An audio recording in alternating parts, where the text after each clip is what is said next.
I think most people have a version of this moment. You're lying in bed at night, and you hear something. A creak, a knock, a sound that doesn't quite fit. And for a second, your brain goes somewhere it doesn't usually go.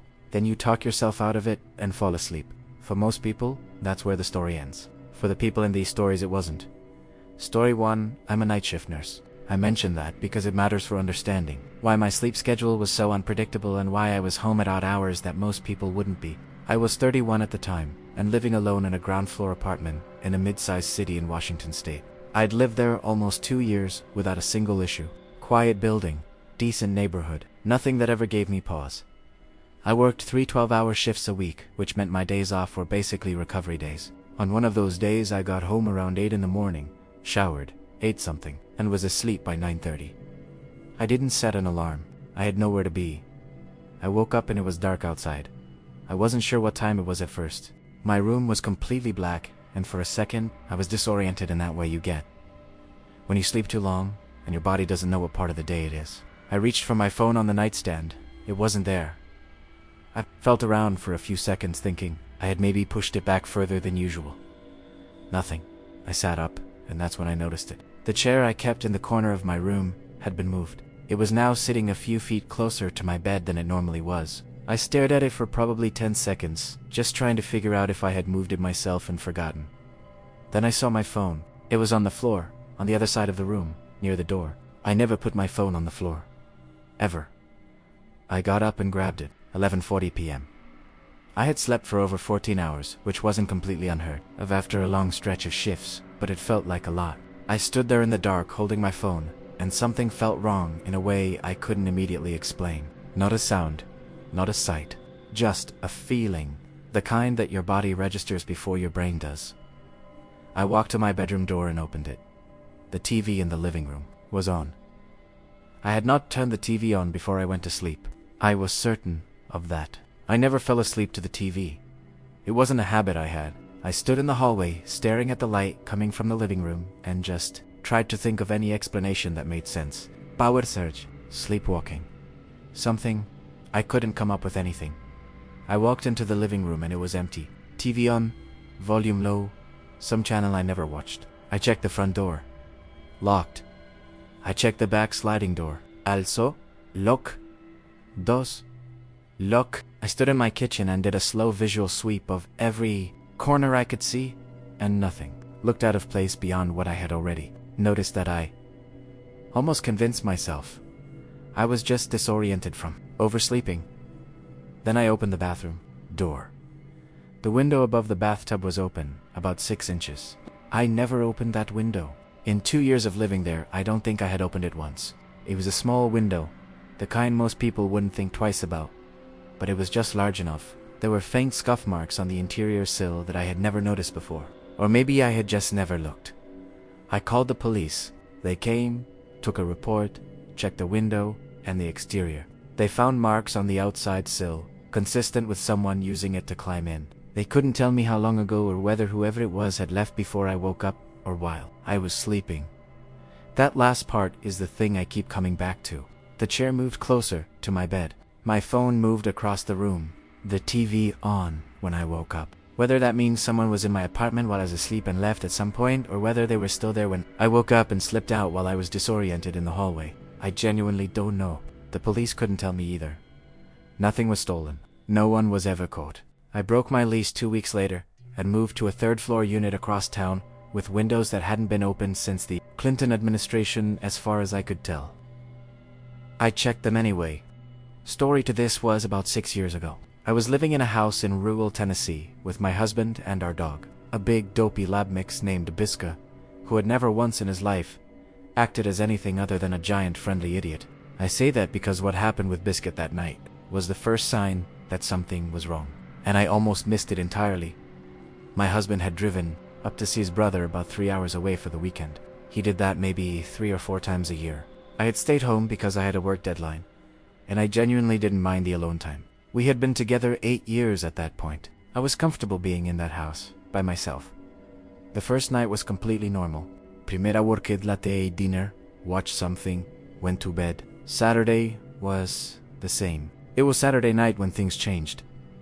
I was sitting on the couch, around 9 p.m. with my laptop, when Biscuit got up from his spot on the floor and walked to the back door. That alone wasn't weird. He did that when he needed to go out. But he didn't paw at the door or whine the way he usually did. He just stood there with his nose about an inch from the glass, looking out into the backyard. I watched him for a second and then went back to my laptop. That about 10 minutes later, he was still standing there, still not making a sound, just studying. Biscuit had never done that before. In 5 years of owning him, I had never seen him stand completely silent and still for that long looking at anything. I got up and looked out the door with him. The backyard was dark. We had a motion sensor light on the back of the house, but it wasn't triggered. I could see the outline of the fence and the tree in the far corner, and nothing else. I told Biscuit he was being weird, and went back to the couch. He didn't move from that door for another 40 minutes. I started feeling uneasy around the time. I tried to go to bed. I did a check of the doors and windows, which I didn't normally do, but Biscuit had gotten in my head. Everything was locked. I got into bed, and he jumped up next to me, which he also never did. My husband didn't allow it, and Biscuit had always respected that rule without question. That night, he just got up and lay down next to me like it was the most natural thing in the world. And I let him because honestly, I didn't want to be alone. He fell asleep. Eventually, I woke up at some point in the night to Biscuit growling. A low, continuous growl with his whole body rigid next to me. I had never heard him growl like that. I reached for my phone, and it was to las 3 de la mañana. I lay there in the dark, listening, and after about 30 seconds, I heard it. Footsteps on the back porch, slow and deliberate. Not an animal. The weight and the rhythm of it was unmistakably a person walking across the wooden porch boards outside my bedroom window. I called 911 and whispered our address, and told them what I was hearing. The dispatcher stayed on the line with me. Biscuit never stopped growling. The footsteps moved from one end of the porch to the other, and then stopped. I heard nothing after that. Not walking away. Not the gate. Just silence. The police arrived about 12 minutes later. They found the back gate open, and muddy boot prints on the porch, leading from the gate to the back door, and then to each of the 2 back windows. Both windows had been tried. The locks had held. They searched the surrounding area and found nothing. No one hiding, no vehicle nearby. No other signs of where whoever it was had gone. The officer who spoke to me said it looked like someone who was checking for an easy point of entry, and moved on when they didn't find one. He said it in a way that was clearly meant to be reassuring, and it almost worked. What he couldn't explain was why the motion sensor light never triggered. Whatever that person did, they figured out how to move across my backyard in the dark and onto my porch without ever stepping into the sensor's range. That's not something you figure out by accident. My husband came home the next morning. We had the motion sensor repositioned, added to more lights, and put a deadbolt on the back gate. Biscuit still sleeps on the bed. My husband came around on that one pretty quickly after. I told him the full story. Story 3, I want to be upfront about something before I get into this. For a long time after it happened, I questioned my own memory of that night. Not because anything about it was particularly unbelievable, but because the alternative, that it all happened exactly the way I remember it, was something I found really hard to sit with. I still do, honestly. I was 26 and sharing a house with 2 roommates in Portland, Oregon. It was an older house. 3 bedrooms, 1 bathroom. The kind of place that has more character than it does functional features. My roommates were both graduate students. Good people, quiet, kept to themselves mostly. We got along fine without being particularly close.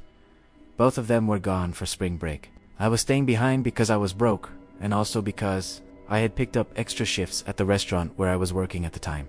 I had the house to myself for 9 days. The first 4 days were completely uneventful. On the 5th day, I came home from a double shift around midnight, ate leftovers, standing over the sink, and went to bed. I was exhausted in that specific way you get after a long shift on your feet, where your body feels heavy, but your brain won't slow down. I lay there for probably an hour just staring at the ceiling before I finally drifted off. Sometime later, I woke up, and I didn't know why. No sound, no nightmare. I just opened my eyes. My room was dark and quiet and everything seemed completely normal. I checked my phone. Las 3:40 de la mañana. I closed my eyes and tried to go back to sleep. Then I heard the stairs. Our stairs had a specific creak on the 4th step. Everyone in the house knew it. You couldn't avoid it, no matter how carefully you stepped. I heard that creak and I went completely still. I told myself it was the house settling. Old houses do that.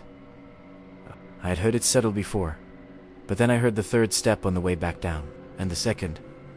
House settling doesn't go up and then come back down. I sat up in bed and I just listened. Silence. My bedroom door was closed, but not locked. We didn't have locks on the bedroom doors. Just the standard interior handles that you could push open without any resistance. I sat there staring at the door handle in the dark, waiting for it to move. It didn't. I grabbed my phone and texted both my roommates, even though I knew they were asleep. I didn't know who else to contact at 3 a.m. without feeling like I was overreacting. Then I sat there for another few minutes, hearing nothing. I almost talked myself out of it. I got up and opened my bedroom door. The hallway was empty. I stood there for a second, and then walked to the top of the stairs and looked down. The living room was dark and still, and nothing looked disturbed. I went back to bed and eventually fell asleep and woke up in the morning feeling embarrassed about how scared I had been. Then I went downstairs and found the front door unlocked. I had locked it when I came home. I was certain of that, the way you're certain of things that are part of a routine you've done hundreds of times. I stood there staring at the unlocked door for a long time. Then I did a slow walk through every room on the ground floor. Everything looked normal, except for one thing. The back door that led from the kitchen to the small backyard was not fully closed. It wasn't open. It wasn't swinging, but it hadn't latched, like someone had pulled it shut behind them without making sure it caught. I called my roommate Sarah. She answered half asleep, and I told her what I had found. She was quiet for a second, and then she asked me something that I hadn't even considered yet. She asked me if anything was missing. I looked around, and at first I thought nothing was. Then I noticed my spare keys were gone from the hook by the front door. The police came and took a report. No signs of forced entry on either door. Their best theory was that I had left the front door, unlocked myself, and someone had come in opportunistically, taken the keys, and left through the back. Possible. I couldn't rule it out completely. What I couldn't reconcile with that theory was the stairs. If someone had come in through the unlocked front door and gone straight to the key hook and left, they had no reason to come upstairs. The key hook was right next to the front door, on the ground floor. There was nothing upstairs worth taking without going into one of the bedrooms. And whoever it was had come upstairs and then come back down. I don't know what they were doing up there. I don't know if they stood outside my door. I don't know how long they were in the house before whatever they heard or saw told them I was awake. I just know they came up those stairs and I heard them, and then they left. My roommates came home 2 days early after I told them everything. We had a locksmith change every lock in the house the same afternoon they got back. The spare key hooks came down. We never found those keys. I've lived in 4 different places since then, and I still can't fall asleep if I think I hear something on the stairs. It doesn't matter how many times I check and find nothing. I check. Anyway, I'll probably always check. The thing about these stories that gets me is how ordinary everything was, right up until it wasn't. A moved chair, a dog acting strange, a creak on the stairs. The kind of things that happen all the time and mean nothing. Except sometimes they don't mean nothing. Sometimes they mean something is very wrong, and you just haven't figured it out yet. Check your locks tonight. And if something feels off, trust that feeling. These people wish they had trusted it sooner.